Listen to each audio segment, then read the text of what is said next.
Hello everyone, কেমন আছো তোমরা সবাই? আশা করি সবাই ভালো আছো আর আমিও খুব ভালো আছি। তো আজকে যাচ্ছি গঙ্গা স্নানে। আজকে মহালয়া তিথিতে আজকে গঙ্গা স্নানে যাচ্ছি। আজকে স্নান করা নাকি খুবই ভালো সবাই বলছিল। তো আজকে আমরা যাচ্ছি গঙ্গা স্নানে। তো যেতে যেতে আবার কথা হবে, চলো ভিডিওটা দেখতে থাকো।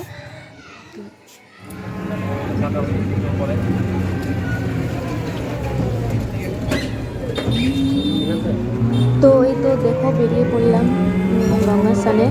তো টোটোতে করে যাচ্ছিলাম আমি, মা আর মেয়ে। তো আমরা এই কাকার টোটোতে করে যাচ্ছিলাম। তো যেতে যেতে চারিপাশটা তোমাদের সাথে শেয়ার করছি, তো দেখতে থাকো ভিডিওটা।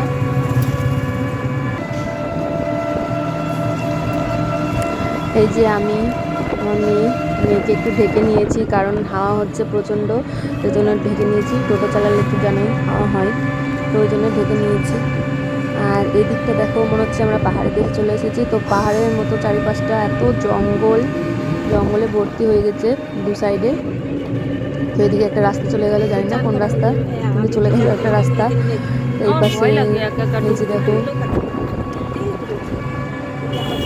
রাস্তাটা কিন্তু খুব সুন্দর, কোনো জায়গায় রাস্তা খারাপ নেই, রাস্তাটা বেশ ভালো, কোনো ঝাঁকুনি হচ্ছে না অতটা।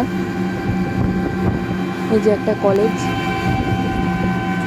এটা বিএড কলেজ মনে হয়। তো এই রাস্তাটা রাজারামপুর যাওয়ার রাস্তাটা খুবই সুন্দর, খুবই ভালো, রাস্তা একদম খারাপ নেই।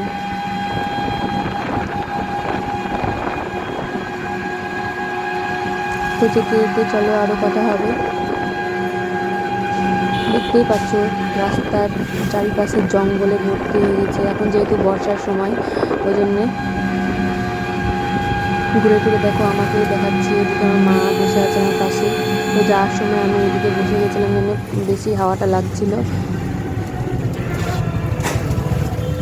তো এখানে যেতে যেতে আবার জ্যাম্প লেগে গেল, দেখতেই পাচ্ছ যে একটা বড় বাস রাস্তার মাঝখানে, ওই জন্য আরও জ্যাম্প লেগে গেল। এবার দাঁড়িয়ে থাকতে হবে কিছুক্ষণ, কিছু করার নেই। বাসটা যতক্ষণে না যাবে ততক্ষণ আমাদের দাঁড়িয়ে থাকতে হবে, এই যে চলে যাচ্ছে। তো এতক্ষণ জ্যাম্পে থেকে থেকে তারপরে অবশেষে যাওয়া গেল।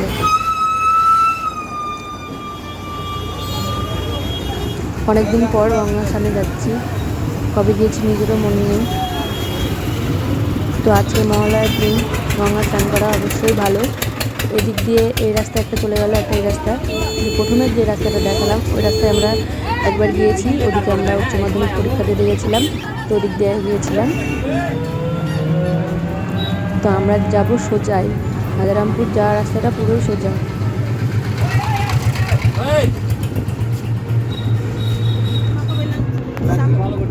এই যে পাশে সব পুকুরগুলো আছে, পুকুরের জলগুলো খুবই সুন্দর, মনে হচ্ছে ওখানে যেন স্নান করে নিই। জলগুলো খুবই পরিষ্কার জল। 3 মাসে পড়লো। চারি সাইডে পুকুর, এদিকেও পুকুর আছে, এই পাশেও পুকুর আছে।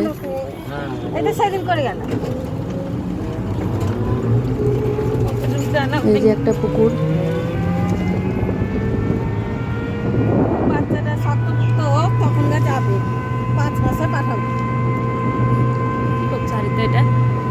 আমাদের বাড়ি থেকে প্রায় 1 ঘন্টার কাছাকাছি লেগে যায় রাজারামপুর যেতে, গঙ্গাতে। আমরা এদিকে গঙ্গাতে স্নান করার জন্য রাস্তায় বেরিয়ে পড়েছি, এখনো রাস্তা শেষই হচ্ছে না। এই যে দেখাচ্ছি আরও পুকুর রয়েছে পাশে, পুকুরের জলগুলো কিন্তু পরিষ্কার খুব।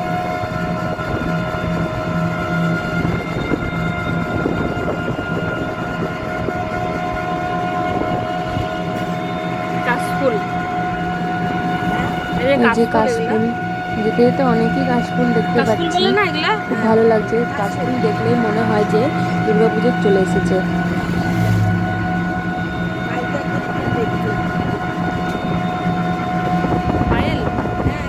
হ্যাঁ, যাওয়ার সময় এখানে একটু দাঁড়িয়েছিলাম, কেননা মিষ্টি কেনার জন্য দাঁড়িয়েছিলাম। তো আমার মেয়ে প্রথম গঙ্গা স্নানে যাচ্ছে, বেবি হওয়ার পরে আমি ওকে প্রথম নিয়ে যাচ্ছি, তো সেই জন্য মা মিষ্টি কিনে নিয়ে আসলো ওই দোকানটা থেকে। তো তো ওর হাত দিয়ে ফল কিংবা মিষ্টি দেওয়ার জন্য ওটা কিনলাম, ওখান থেকে কিনে নিলাম। তো গঙ্গায় দিতে হয় বলে সবাই বলছিল, তো ওটা জানা ছিল না, কাকিমা বলছিল, তো ওটা জেনে নিলাম। তো সেই জন্য ওখান থেকে মিষ্টি কিনে আবার উঠে পড়লাম। তো এখনও গঙ্গাটা এখনও অনেকটাই দূরে, বেশি দূরেও বলা যাবে না, প্রায় চলেই এসেছি। তো আর একটু সামনে গেলে গঙ্গা, সেটাও দেখাবো তোমাদেরকে। এই যে গঙ্গায় যেতে যেতে এই মন্দিরটা পরে একটা শিব মন্দির, ওপরে একটা কালী মন্দির, এটা শিব মন্দির। তো আমরা চলে এসেছি, যে সামনে দেখতে পাচ্ছ গঙ্গা, ঘিরে দিচ্ছে। এই যে দেখতে পাচ্ছ সামনে গঙ্গা, গঙ্গার জল অনেকটাই বেড়েছে এখন, যেহেতু সব দিকে বন্যা লেগে গেছে, ওই জন্য গঙ্গার জলটাও বেড়ে গেছে। দেখেছো পুরো কাদা কাদা একদম মাটি, আর দেখেছো কত স্রোত জলে। আমার তো গঙ্গা স্নান করতে খুব ভয় লাগে, কিন্তু ভালো লাগে। আমার একা নামতে ভয় লাগে, কিন্তু কিছু করার নেই, একাই নেমেছিলাম। কাছে কাছে গিয়ে ডুব দিয়ে চলে এসেছিলাম, যেহেতু আমার মা আমার মেয়েকে কোলে নিয়েছিল, ওই জন্য তাড়াতাড়ি স্নান করে উঠে পড়েছি আমি। তো একটা ড্রাম নিয়ে গেছিলাম গঙ্গার জল নেওয়ার জন্য, তো মা ওটা জলটা নিয়ে নেবে, ওই যে মামা স্নান করছে। তো আমি আগে স্নান করে উঠে গিয়েছিলাম, স্নান করে আমি মেয়েকে নিলাম, তারপরে মা নামলো স্নান করতে। একে একে স্নান না করলে মেয়েকে কে ধরবে বলো, ওই জন্য আমি আগে স্নান করে তারপরে মা স্নান করলো। তো মা জল ভরছে, আর এদিকে আমি পুজোটা করেছিলাম, ওই যে ঠাকুর শিবলিঙ্গ বানিয়ে আমি পুজো করেছিলাম। ওখানটায় দুটো ধূপকাঠি জ্বালিয়েছিলাম, ওই যে দেখাই যাচ্ছে ওখানটায়। এই যে মিষ্টির প্যাকেট, এই মিষ্টিটা আমার মেয়ের হাত থেকে দেওয়াবো গঙ্গার জলে। আর খুব রোদ ছিল সেই দিন, তাকাতে পারছিলাম না।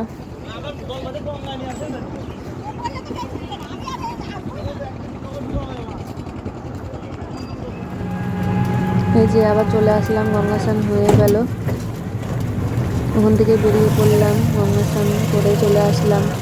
এখানে আমি ঠাকুরকে এবার পুজো দেব, তো এখানে একটু দাঁড়াবে আমার কাকা। তো এই যে এই মন্দিরটায় ওপরে যেটা মন্দির ওটা কালী ঠাকুর আছে, আর যেটা বট গাছে যে এখানটা ওটা শিব মন্দির, ওটা শিব ঠাকুর আছে। তো চুলটা আমি ছেড়ে দিলাম, যেহেতু ভিজা ছিল আমার চুলটা, আর না শুকলে মাথা যন্ত্রণা করে আমার।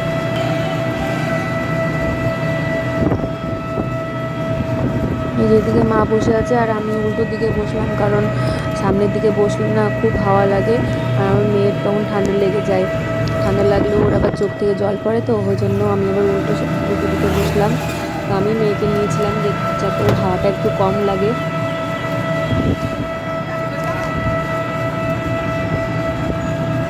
তো যেতে যেতে চলো একটু কথা বলা যাক। এই যে এখানে মনে হয় কোনো হাট বসে, তার জন্য ছোটো ছোটো মানে প্যান্ডেলের মতন করা আছে। তো ভিডিওটা দেখো।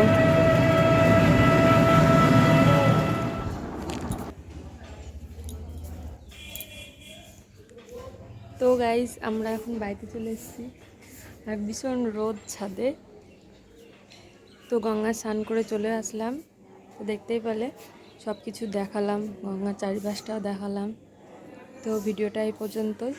ভিডিওটি যদি ভালো লাগে লাইক কমেন্ট শেয়ার আর সাবস্ক্রাইব করো। আমি এত রোদের ভিতরে তাকাতে পারছি না। তো টাটা বাই।